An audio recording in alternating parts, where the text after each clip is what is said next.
ఆదిలాబాద్ జిల్లా కేంద్రంలోని సుప్రసిద్ధ శ్రీ నవశక్తి దుర్గామాత ఆలయ ప్రాంగణంలో నిర్మించిన అద్దాల మేడ ప్రారంభోత్సవ కార్యక్రమాన్ని అట్టహాసంగా జరిపారు. శుక్రవారం రథసప్తమిని పురస్కరించుకుని ఉదయం నుండే ప్రత్యేక పూజలు జరిపి అద్దాల మేడలో అమ్మవారి విగ్రహ ప్రతిష్టాపన నిర్వహించారు. ఆలయ ప్రధాన అర్చకులు శ్రీ కిషన్ మహారాజ్ నేతృత్వంలో వివిధ ఆధ్యాత్మిక కార్యక్రమాలను భక్తి శ్రద్ధల నడుమ జరిపారు. మాజీ మంత్రి జోగురామన్ ఆలయాన్ని దర్శించుకుని అమ్మవారికి ప్రత్యేక పూజలు చేశారు. అద్దాల మేడ ప్రారంభోత్సవం సందర్భంగా నిర్వహించిన పలు పూజాది కార్యక్రమాల్లో పాల్గొని వేద పండితుల ఆశీర్వచనాలను స్వీకరించారు.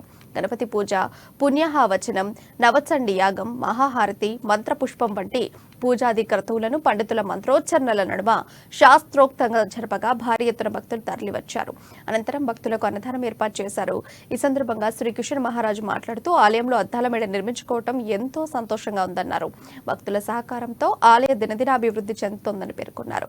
ప్రతినిత్యం అమ్మవారి ఆరాధన చేస్తున్నామని, దుర్గామాత ఆశీస్సులతో ప్రజలంతా సుభిక్షంగా జీవించాలని ఆయన ఆకాంక్షించారు.